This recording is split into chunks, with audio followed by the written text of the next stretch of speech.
I'm making snow angel. So guys, para lang ma-experience maghilata sa snow, nagpo-frozen na snow. Ayan, gagawa ako ng tinatawag nila na snow angel. Pero guys, first time kong gawin, ang pangit ng result.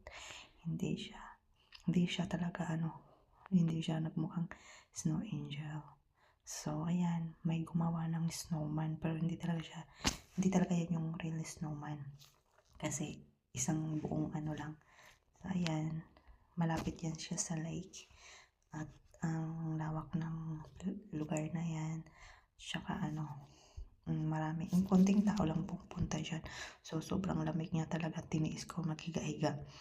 Tiniis ko maging bata ulit. Natuwa yung bata first time maka-experience ng yellow na nag-snow at maghilata sa snow.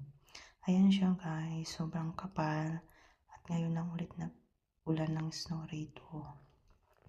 Ayan, tingnan nyo yung snowman na ginawa nila.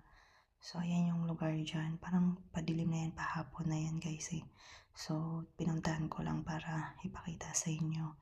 So thank you sa panonood nyo sa akin hanggang sa susunod. Ayan yung snowman. Thank you.